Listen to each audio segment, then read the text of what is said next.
स्वभावचिन्मयानन्दं कृपापूर्णं जगत्पतिं हरिषड्वर्गजेतारम्. Let's enter into the 61st Sutra. It's a very beautiful sutra, very powerful also. I can say this sutra I myself practiced before enlightenment. As waves come with water and flames with fire, the universal waves with us. Understand, whether you believe it or not, you are just an emptiness.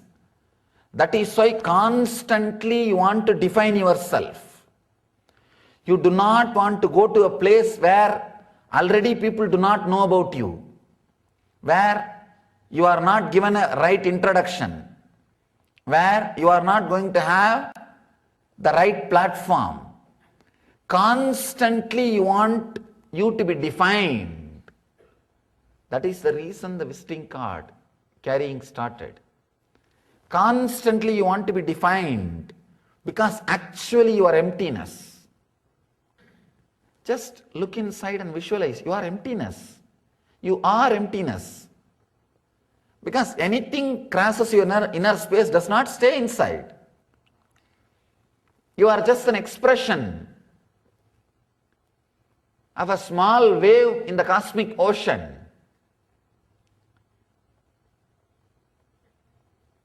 It brought a tremendous healing in me when I was suffering mentally for not having enlightenment. Actually, this one sutra brought a tremendous healing in me.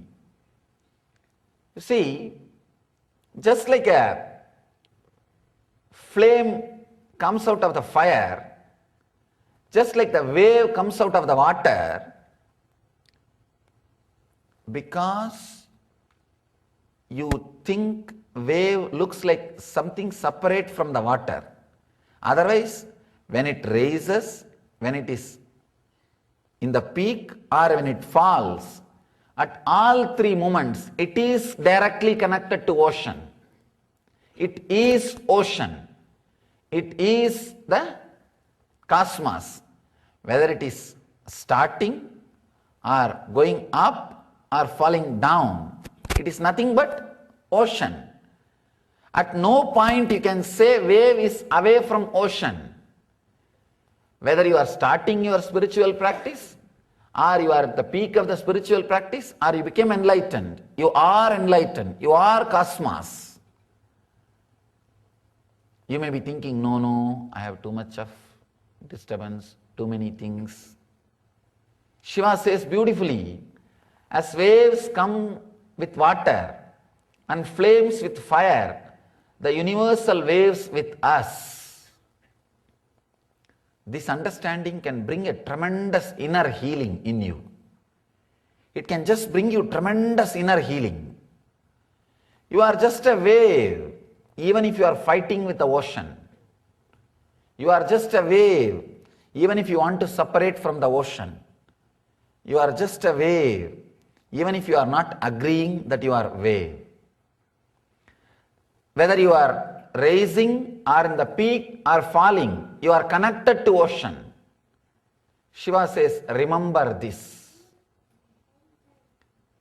The moment you remember this, you will realize you are shunya, means you are emptiness. From the emptiness, something is rising. To tell you honestly, the whole thing, it's an illogical raising. There is no logic why you should have more money, why you should have more health, why you should have less health, why you should have less money. There is no logic. We can bring some logic to just to give you little consolation. When people come and ask me about the life or money, why they have this, why they don't have that, why me, all I can do is just create some words so they are feeling little consoled or relieved or healed for that moment. But I know for sure it is not ultimate truth, including the theory of karma. is only a hypothesis which has no solid support. Maybe a relative reality. I can say not existential reality, relative reality. You say, why he is having more money and I am having less health? There is no more or less, relative, because there is no definition which is more and which is less. There is no clear-cut frame, there is no definition. Relative reality. If the whole world is made to stand based on their health and wealth, surely all of us will be in the middle. Neither in this extreme nor in that extreme. All of us will be somewhere in the middle. So it is just a comparison, comparative reality, not the actual existential reality. Dharma is comparative reality. Moksha is ultimate reality. Sunyatva or Purnatva is the ultimate reality. Anything else, prarabdha karma, agamya karma, sanchita karma, this karma, that karma, anything else is a relative reality. Relatively, it may look real, but not the ultimate reality. Here Mahadeva is giving the ultimate reality. In last sutra, he helped us to work with the relative reality. Now he is giving us the technique for the ultimate reality. A very simple thing. Just understand, whatever is haunting your inner space, your emptiness. You are just emptiness. The very idea your emptiness will take away your seriousness about everything, about the whole life. So much of inner healing can happen in you. So much of restful awareness can raise in you. The moment you understand, you are just one more wave. Millions of waves raise. Billions of waves raise, and they just relax.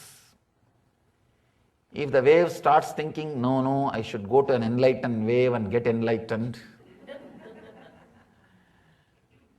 Even you are trying to reach an enlightened wave, by the time you will disappear into enlightenment. It is just emptiness seeking emptiness. The ultimate reality. If these words ring bells in your heart, if it clicks, understand you don't need anything else. Because this uncompromising ultimate reality. These two lines, as waves come with must with water and flames with fire, the universal waves with us. Apply this understanding in every step. Every step, apply this understanding. Just realize you are an indefinable emptiness. Just see in your heart, you are empty. This body is emptiness. There is nothing. Whatever you define as your name, as your personality, as your being, your address, social security number, identity, all these things are just infrastructural need to run the society. Actually, you are empty. The ultimate mystery, an important incident which is in our life is death. That cannot be under your logic. When that important things like a death and life is not under your logic's control, then what is the use of your logic or the identity which you created with your logic? With your logic, you created your identity, your idea. What is the use when that cannot solve the mystery of the main important things like a life and death? Nothing. Understand, you are a pure emptiness, a simple pure emptiness. The understanding, you are simple pure emptiness, like a wave rising from the ocean and relaxing into the ocean, you will see so much of healing is brought into yourself. So much of settlement happens in yourself. The wave is part of the ocean even when it thinks it is away from the ocean. Even when you think you are away from it, you are part of it. Remember strongly, you are wave. Nothing but a wave. You just raise in some direction, in some way. There is no logic about your height, your volume, the way in which you will bend, the degree in which you will fall, and finally where you will meet. No. There is no logic. Sometime foolish waves suddenly starts thinking, the moment it started raising, maybe for a few seconds it thinks, it knows it is connected to the ocean. If the height is little tall as you grow, maybe after 10 years or 12 years, you start thinking, no, you are away from the ocean. And you start collecting the small pebbles and the sand which is in the seashore as a property. How the wave collects all that water, all the mud inside the wave, inside the water. You start collecting all those things and you feel, just because all those things are there, you are very safe, secured. First thing, first foolish idea, you are an independent wave. The moment you have that foolish idea, independent wave, next thing you have to now start working about the safety of that wave. You think by picking up that small few sands from the beach, you can make a concrete wall to retain the wave as it is. Just visualize the wave trying to pick up all the small pieces of the sand from the beach and trying to create a concrete wall for itself so that it can stand as a wave forever. That's the exact thing we are doing. Collect small pebbles here and there and make a big home, and we are very clear, we are going to remain as this wave forever. Actually, the other day in the marriage festival I was telling the story of Sri Lanka. Maya, the divine architect, he created a city and donated to Shiva, because during the marriage Devi's father was not interested to give the daughter to a person who is living in the burial ground. No property. And after all, she is born and brought up in palace. So the story says, Maya immediately created a city and offered at the feet of Shiva. Shiva looked at the Devi's father. Devi's father felt very shy and felt very bad that he disrespected Shiva because he doesn't have property. Then he said, no, now I understand, you have many disciples who can create many things. He immediately gave the daughter. Shiva can't retain anything, that's a big problem. It's not that he doesn't get anything. He is such a guy, he can't retain anything. And he doesn't have an accountant. The accountant Kubera is under the control of Vishnu.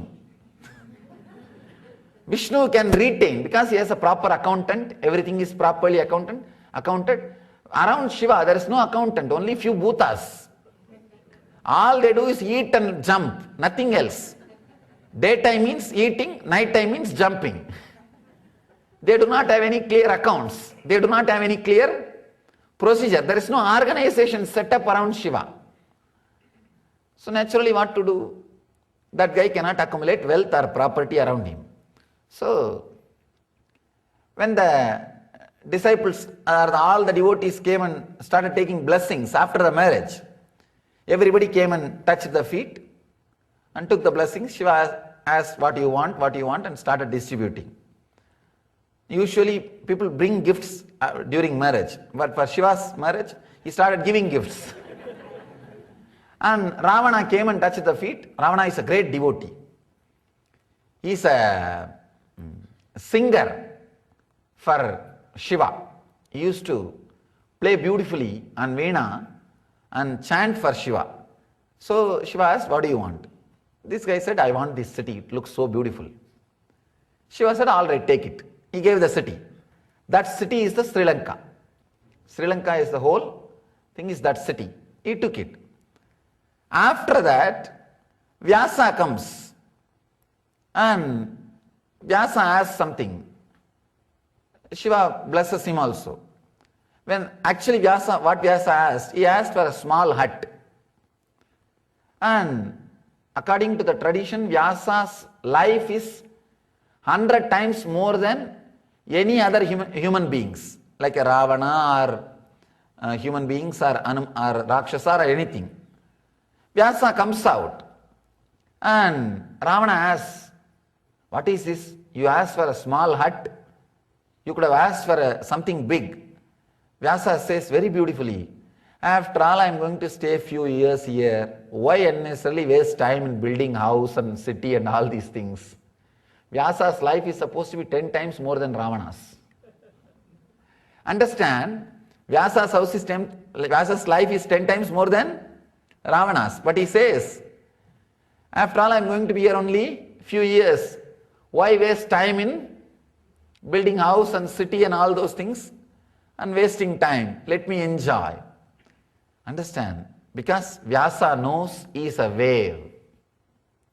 He is not separate. He is not away. But Ravana thinks he can collect all the sand from the ocean and build a big wall and collect all the nice shining pebbles and put it in the bank and feel he is insured. He is safe. Without understanding the reality, the more sand you collect, the more quickly you are going to fall. Because heavy, weight, naturally, more quickly you are going to fall. Understand? Just like a wave trying to collect small sand pieces and create a big dam for itself so that it can stand as a wave forever. We are also trying to play all our security game. It is okay, do the security game as long as you are feeling, you are thinking, but inside the inner space, understand very clearly. You are just a wave, and wave is trying to collect the pebbles and stones and create a big security around them. Big security thing around them. I tell you, when you have this clarity of wave, that you are wave, even the security things, you will do it properly with a clear vision and clear idea, because your inner space will be with such a awareness-filled inner space, not agitated inner space. Agitated inner space cannot work even for security. Awareness-filled inner space will be so clear, even about security, future things, you will be very clear, and you will do whatever can be done physically, but psychologically you will be clear, nothing can be done. The ultimate truth is doing whatever can be done physically and psychologically being clear that nothing can be done. That is the pure spiritual experience. That is the way the pure spiritual person lives. That is the way of living enlightenment. स्वभावचिन्मयानन्दं कृपापूर्णं जगत्पतिं हरिषड्वर्गजेतारं नित्यानन्दगुरुं भजे. स्वभावचिन्मयानन्दं कृपापूर्णं जगत्पतिं हरिषड्वर्गजेतारं